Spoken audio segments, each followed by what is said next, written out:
Durante séculos, a humanidade vem tentando desvendar os mistérios do cosmo, anelando responder às perguntas mais transcendentais relacionadas com nossa origem e destino. Hoje, o avanço das observações astronômicas e das equações da física descrevem de forma coerente e convincente a expansão do universo.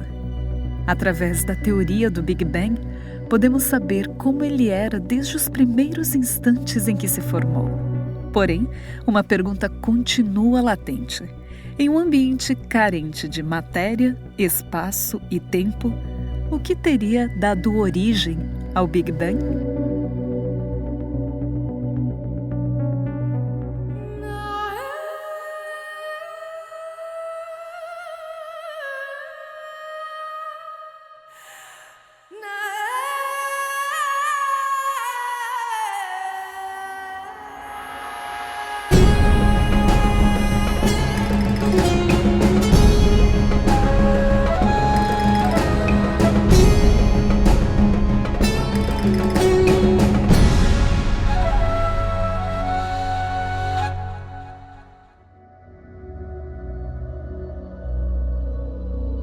If you look out into the universe, measure light coming from galaxies that we see around us, you'll notice that the galaxies are all receding away from each other, and space itself seems to be expanding. But as I said, if you run that tape backwards in time, that means everything comes together and that it all expanded outward explosively from that point. So another way I like to think about this, because I believe, God made the universe and everything in it, is that, in the Bible, we're not told what happened when God said, let there be a universe. But something big and exciting, I'm sure, was what happened. A partir do momento que aquele ponto começa a se expandir, a primeira entidade que surge são as radiações eletromagnéticas. Nós, humanos, conhecemos ela como a luz. Conforme ele se expande, a tendência é a temperatura diminuir. Com a temperatura diminuindo, foi possível o surgimento das primeiras partículas. Conforme o tempo vai passando, vai havendo essa expansão e vai esfriando, essas partículas começam a se unir, formando os primeiros átomos. O primeiro átomo, o mais simples de todos, é o átomo do hidrogênio. Essa sopa de átomos, ela começa a se interagir, tá? E começam a surgir as primeiras estrelas. Mas chega um momento que o combustível primordial dela acaba, ou chega, não é mais sustentável a existência dela. E ela morre, espalhando todos esses átomos pelo universo. Essa que eu acabei de explicar, é basicamente o início do universo descrito por essa chamada teoria do Big Bang, baseada na teoria da relatividade geral de Einstein. Mas até então, quem dizia que o universo tinha um início não era a comunidade científica, era uma outra comunidade, a comunidade religiosa. Ali nós temos uma semana de 7 dias literais, na qual Deus criou o céu e a terra. No primeiro dia, Deus criou a luz. No segundo dia, houve separação no firmamento, a água embaixo e o firmamento no céu. No terceiro dia, a separação da parte seca, né? E o surgimento dos primeiros seres vivos, os vegetais. No quarto dia, nós temos o surgimento do Sol e as estrelas, e a Lua.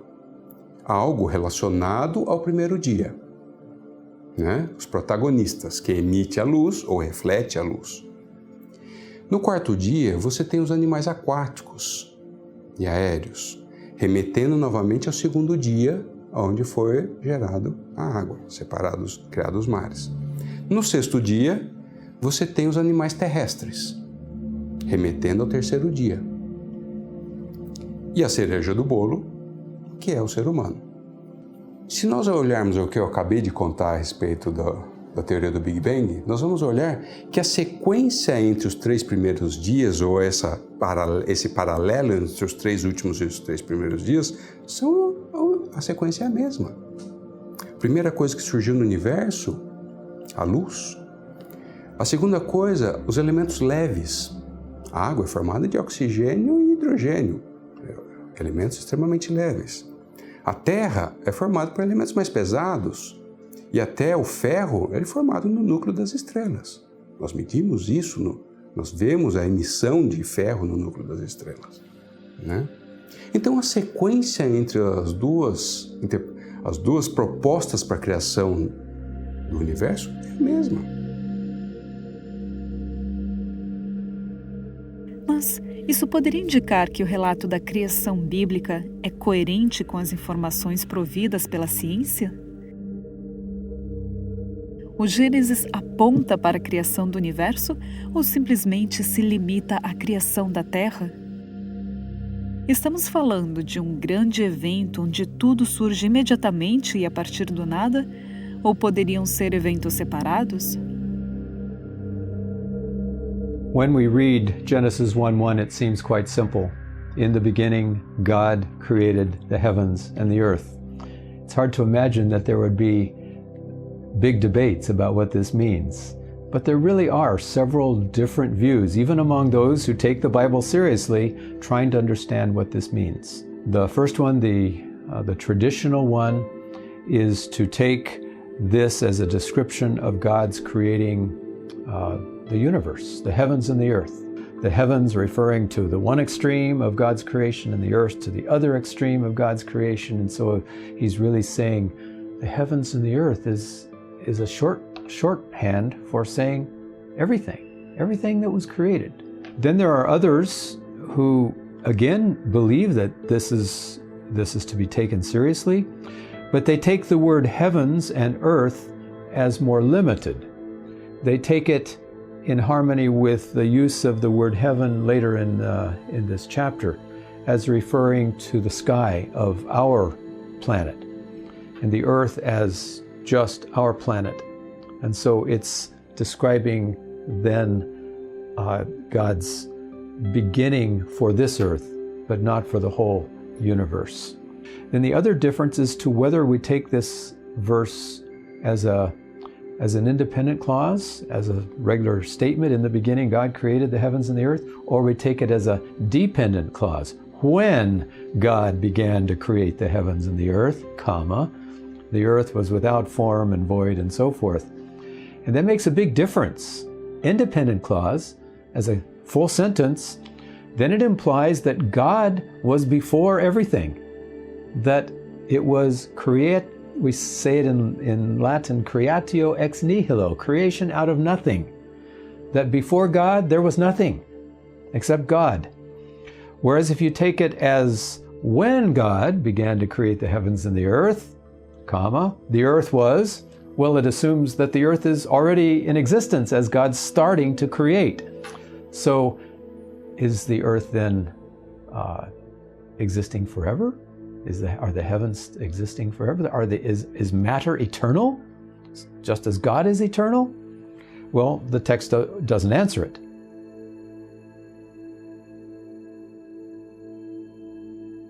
The word Shemayim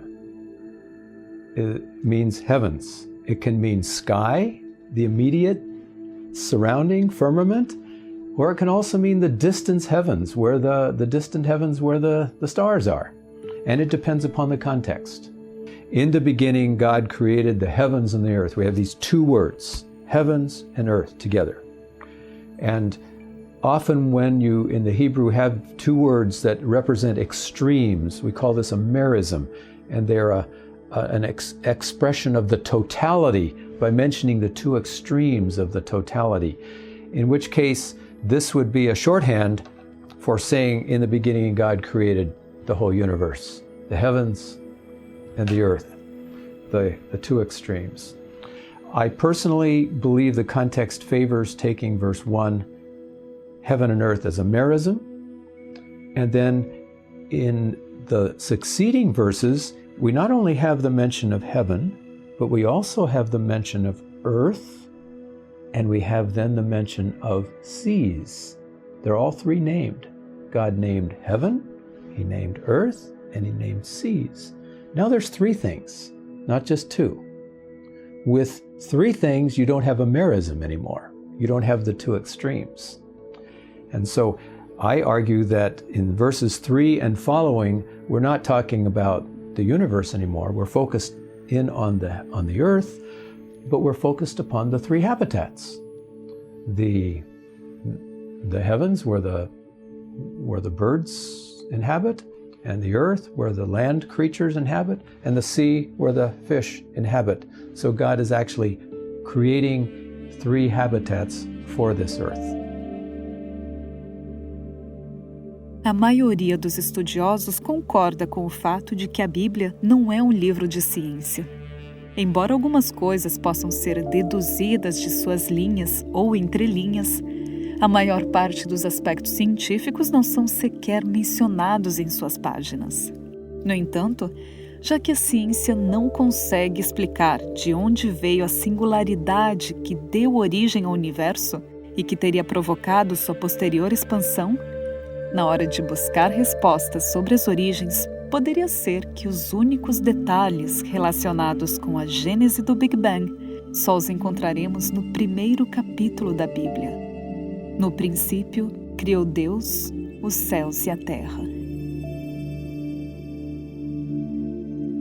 Every day, throughout all these 6 days of creation, begins with the words, "And God said, let there be light. And God said, let there be a firmament. And God said." So every day starts with "and God said." But the first "and God said" is in verse 3. So what about those first two verses? They seem to be outside the first day of the creation week. And my answer to that is, yes, God created them. The first 2 days are describing also God's creation, but earlier creation, where he creates the raw materials, and then he starts forming and filling them. I don't take that position because I'm trying to harmonize with science. I take it because I think it's the best reading of the Hebrew text. One advantage for science with the interpretation that I'm suggesting is that if God created in the first stage long ago, we don't know how long ago, then the light that's coming from these stars that are many billions of light years away, maybe he did create those billions of years ago, and we're just now getting the light from them. And the rocks that we test to be very old, well, maybe those were very old because he created the rocks, the raw materials of this earth, a long time ago. But it does not affect what we say about life on earth. That was within the 6 days of creation very recently, according to the genealogies of Genesis chapter 5 and Genesis chapter 11. Se o universo foi criado em um momento desconhecido para nós no tempo, em um princípio do qual não temos referência, isso indicaria que a criação não aconteceu em uma semana literal? Uno puede acercarse al texto bíblico a nivel interpretativo desde la metodología de confiar en el texto bíblico y creer en el texto bíblico. Ese es un método. El otro es emplear el texto bíblico no como lectura, sino como para lectura. Ese sistema hermenéutico parte de los a priori que yo tengo y con ellos intento acercarme al texto bíblico. Mis a priori son ya filtros con relación al texto bíblico. Yo pertenezco al área de la teología bíblica. En la teología bíblica, frente a la teología sistemática, nosotros usamos un método inductivo. Eso quiere decir que yo me despojo de todas mis ideas y me enfrento al texto. Y me enfrento al texto en el original, en su contexto, en sus lecturas, pero en sus lecturas, no en sus paralecturas. O sea, no intento extraer del texto lo que yo quiero extraer del texto. Eso sería un sistema deductivo, un sistema diferente, ¿no? Entonces yo me acerco desde los términos que se usan, cómo se emplean, qué condiciones tienen. Entonces, si alguien cree en el texto bíblico, si alguien quiere ser honesto con el texto bíblico, ha de hacer una lectura de corte inductivo. Cuando yo leo sobre la creación, y me encuentro con unos términos en ese espacio que hablan de un relato, yo me encuentro, en primer lugar, que es un relato secuencial. Está claro. La formulación en el original me expresa esto. Cómo están los verbos, cómo están las partículas que yo me encuentro en el relato, me hablan de un relato secuencial. Una secuencialidad además lógica. Bueno, cuando yo hago esa lectura, yo me encuentro que en el original, en hebreo, la formulación de los días no es una formulación ambigua, no es relativa. Cuando se hablan de días, son días de 24 horas, son días, son nuestros días. No estamos hablando de periodos, no estamos hablando de eones. En primer lugar, porque la secuencia no sería lógica. Y en segundo lugar, porque el número, los números que se emplean en el relato, es un tipo de adjetivos ordinales, siempre en hebreo expresan días de 24 horas. You have God saying the narrator writing down, I believe it was Moses who was writing this, at the end of every day, Moses said, and there was evening and there was morning, a first day, second day, third day, fourth day. So he gives the cycle of an evening and morning, which is not millions or billions of years.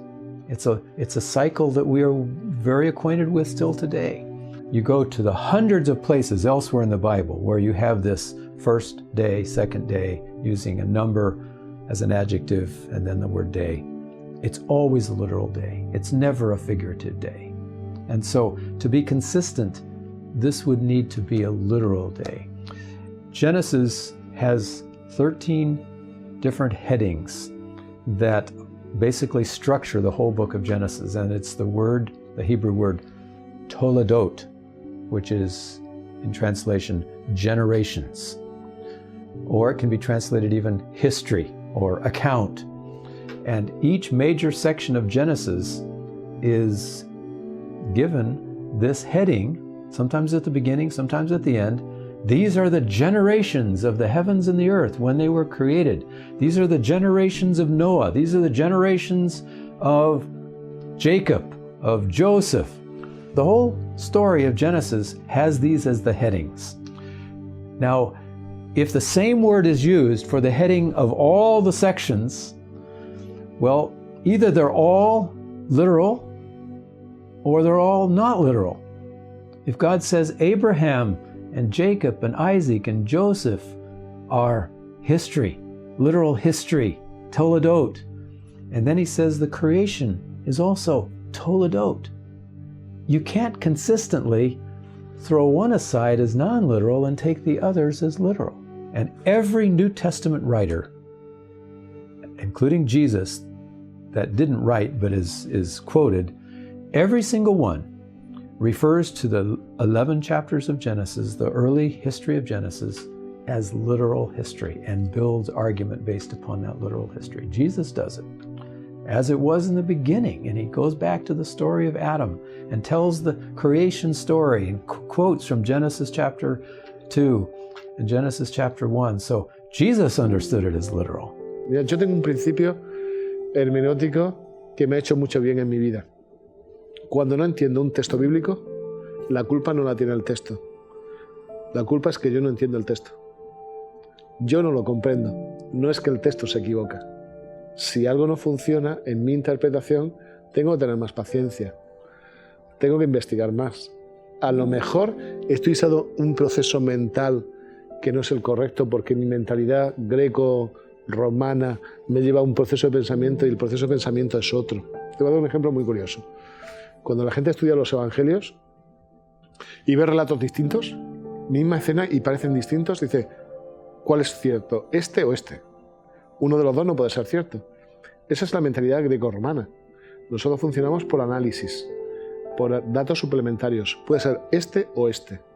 Sin embargo, nosotros pensamos o intentamos pensar con mentalidad semítica, que es complementaria, puede decir, es esto y esto. Ambos juntos me permiten un paisaje más amplio del relato. A lo mejor teníamos que cambiar nuestra manera de pensar para entender bien el proceso bíblico. Con relación a la semana literal, yo creo que pasa algo parecido. O sea, ¿por qué razón tenemos que adaptar con nuestra información actual al texto bíblico y modificarlo. Entonces, es muy fácil, o lectura o para lectura. O creo y soy honesto, o lo uso como excusa e interpreto mis a prioris. Puedes encontrar una vía u otra, cada uno tiene que elegir. A mí me parece más honesta la primera, ¿no? O primeiro capítulo de Gênesis ressalta quem criou e quando o fez, dentro de um espaço onde, evidentemente, o tempo já existia, mas foi configurado. E esta configuração tem acompanhado ao homem desde sempre. 7 dias, 1 semana. É curioso observar que todas as configurações do tempo se relacionam com os movimentos dos astros. A rotação é o curso de um dia. A translação define o curso de um ano. Os movimentos da Lua, o curso de um mês. Mas a única referência que encontramos do estabelecimento da semana está no livro de Gênesis. Não há nenhum astro, sol ou lua, ou nenhum ciclo natural óbvio a que podemos atribuir diretamente este pequeno período. E é curioso que quase todas as culturas da Terra seguem esta mesma unidade de tempo. O mais intrigante é que a nossa própria biologia respeita o ciclo de 7 dias. O biorritmo de 7 dias é uma descoberta relativamente recente e se manifesta em forma de pequenas variações na pressão e no pulsar do nosso coração. E não somos os únicos com esse ritmo. Inclusive, organismos simples, como bactérias, animais unicelulares e algas, parecem obedecer a este ciclo. É intrigante que nenhum historiador consegue explicar de maneira conclusiva a origem da semana de 7 dias. Seria a semana mais antiga do que a própria humanidade, como está registrado no relato da criação em Gênesis? Às vezes eu fico me perguntando, quando nós procuramos na ciência informações, dados ou interpretações para comprovar aquilo que nós acreditamos, nós realmente acreditamos naquilo que dizemos acreditar? Fé não é justamente acreditar no que não tem prova, no que você não vê, no que você não pode tocar? Entende? Agora, existem evidências? Existem. Elas estão aí por toda parte. Evidências que eu digo assim, coisas que você não consegue explicar. Quando eu vejo a astronomia, uma coisa que eu amo, e eu vejo como a Terra é pequena, como a Terra é desprotegida em escala cósmica. Tem os cinturões, tem as camadas que nos protegem da radiação solar, radiação cósmica, tudo. A Terra é um invólucro muito bom para a nossa vida. Mas se você vê lá fora o que acontece, galáxias de bilhões de estrelas trombando com outras galáxias de bilhões de estrelas, estrelas como Eta Carinae, que em 1843, se não me engano, num soluço expeliu massa suficiente para, como se fossem 2 sóis nossos. Ela tem 160 vezes mais massa do que o nosso Sol. E num único soluço ela expeliu massa como se fossem 2. Imagina, são eventos cataclísmicos de energias absurdamente fora de qualquer propósito da nossa vida comum. Quando eu vejo um universo tão grande, com tantos mistérios, com tantas coisas que nós não conseguimos conceber, e eu acredito que há um ser que criou tudo isso e que nos criou nesse rochedinho aqui, e que um dia ele veio aqui morrer por nós.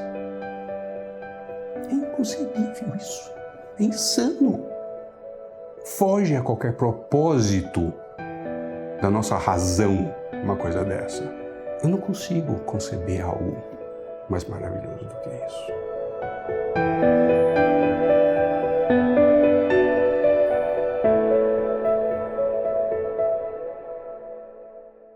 No princípio, Criou Deus os céus e a terra. No princípio era o Verbo. E a terra estava sem forma e vazia, e o Espírito de Deus pairava sobre as águas. A Bíblia afirma uma e outra vez que Deus existia antes do surgimento do espaço e do tempo, antes do surgimento dos céus e da terra, e sem dúvida, muito antes dos nossos conceitos e ideias se formarem.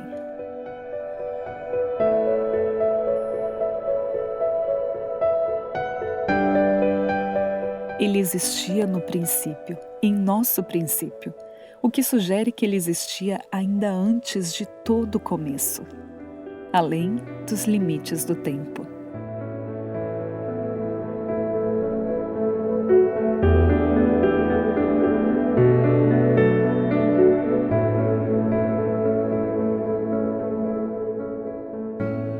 A ênfase do relato da criação não está em responder ao como, e sim quem.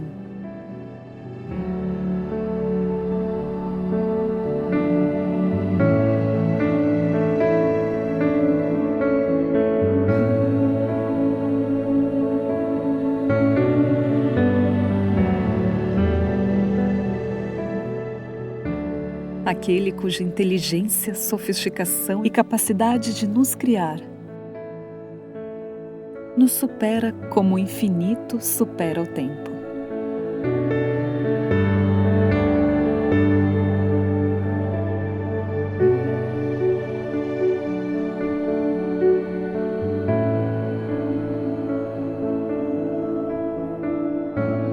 E é para entender o nosso real tamanho que no próximo programa viajaremos através do espaço, em uma jornada que irá mudar as nossas perspectivas.